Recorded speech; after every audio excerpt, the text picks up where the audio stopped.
This podcast is sponsored by Release Winery. Join us as the story of this ultra-limited wine continues. Learn more at releasewinery.com.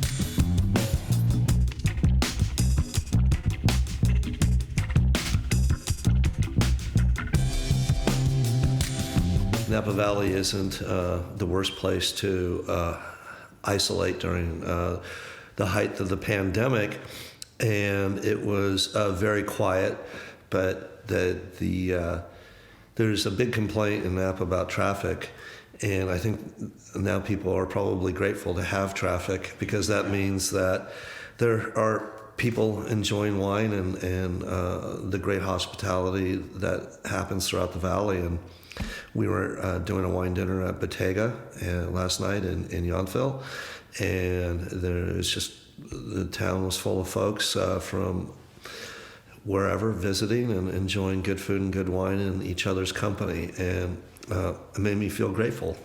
Starting maybe in June, there was a trickle starting to come in before that, but then it was like we had a who let the dogs out moment. And we had a much busier early summer than usual, and it really maintained itself. And it seems like we're going later into the season. By about the middle of November, it usually is very quiet. But here we are in early December, and later this morning, our two tasting salon rooms, both these intimate settings, will be packed throughout the day. The numbers and the red mailbox, and that's on purpose, and maybe it's just more my style. I'm not the flashiest guy in town, and so we have a red mailbox out on the highway, and when you call to make a reservation, we send you a package of how to get here. It's not the hardest place to find. It's just off Highway 29. You just have to know when to turn off the road. And then the winery is hidden by a small knoll. So even though you're just off the highway between Yountville and Oakville, you feel like you're in your own little valley. And because we don't have a lot of visitors at any one time, it's intimate, one-on-one type stuff, and we like it like that. I farm 200, and then for my family, I lease out to another big winery, 600. There's about 3,000 cases for our hospitality members, and then double that amount for that we sell out to restaurants and wine shops and such. We have a good amount of Cabernet Franc, a lesser amount of Merlot, and a lesser amount of Petit Verdot. But we also have in the ground recently, I'm back in the Syrah game, something I love on a very small scale, and Malbec, which is the first time I've planted Malbec. The clonal selections that we've had for years made it almost, they weren't great clones available to us, and they were almost alternate bearing, like some fruit and nut trees. And, when you have your farmer hat on, taking a year off from having a crop isn't always something you think you want to do. But now there's some better clones that have been taken from, I don't know if they're coming from France or Argentina, but they've been studied at UC Davis, and they're in the market now, and we're planting some of these more updated clones that don't have that issue. So you've got to be patient in this game, and your economic reward is out there somewhere. I mentioned some of the grapes, but there's two things I'm experimenting with that are real wild cards.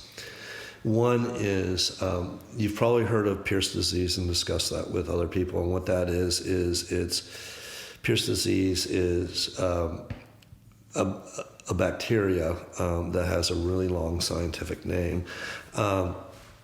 so I won't try to pronounce it. But it's a bacteria that lives in the fluids of plants, not just grapevines, and host plants don't get sick from it.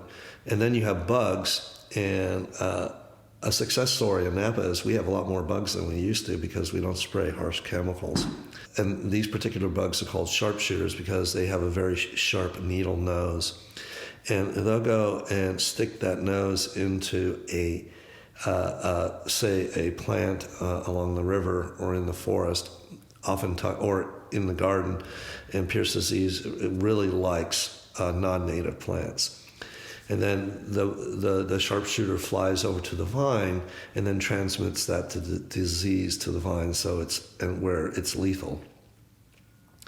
So UC Davis has been working on this project, one of its projects, to curtail Pierce disease. And if you've heard of the glassy wing sharpshooter, that's the big boy that we work hard to keep out, but we still have its little cousin, the blue-green sharpshooter.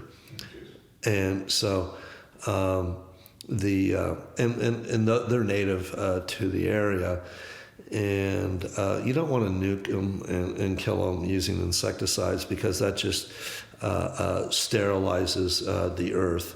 So you're always trying to get the balance right of having good bugs eating the quote-unquote bad bugs.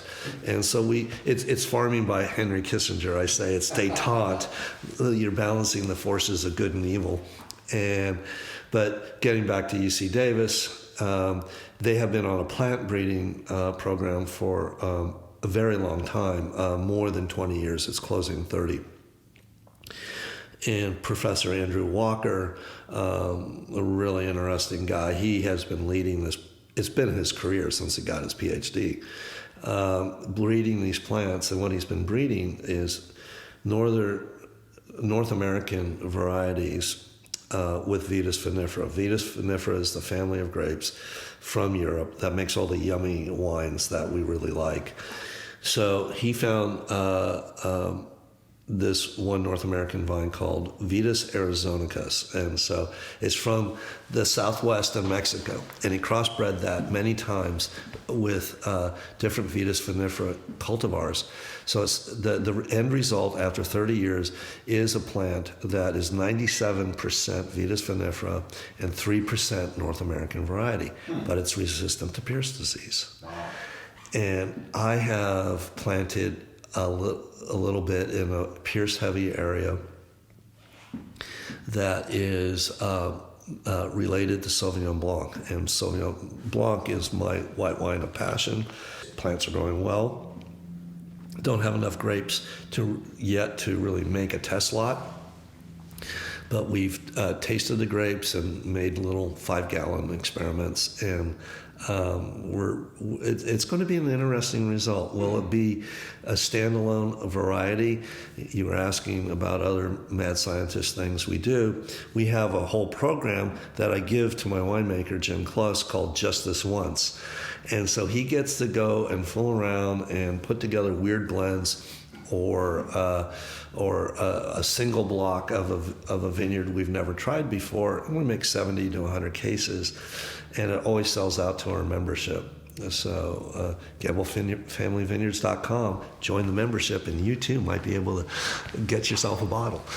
And so you plant these plants along Pierce-infected areas, and then your vines don't die. So I'm treading lightly, but I could see myself planting more. The other kind of crazy thing I'm doing is, and this is really whacked, but it's Sauvignon Blanc related again. Sauvignon Blanc did not just come over the Atlantic to North America. It somehow traveled eastward to Asia. I don't know, on the Silk Road or Marco Polo times. I really don't know. But it ended up in China, and it probably inadvertently crossed with, I'm probably going to, Vitis davidi, David with 2 eyes at the end, and which is an Asian native grapevine species. and it's called Koshu. And somehow, after crossing probably in mainland China, it somehow got to the Koshu prefecture of Japan hundreds and hundreds of years ago. It's a pink grape that makes this very elegantly perfumed wine with a body density that goes really well with traditional rice-based and fish dishes that are traditional in Japan.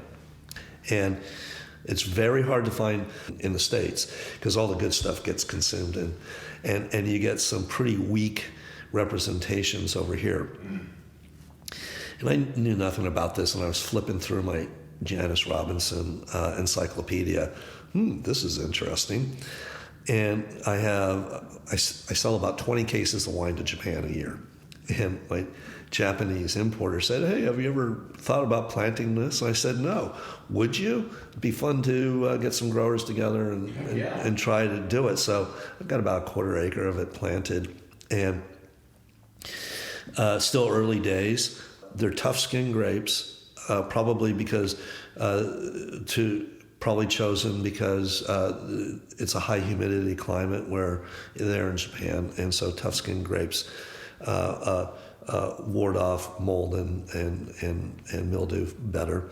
I'm trellising it not like they do there, which is in a pergola style, but as I would my other grapes. So early days on that still.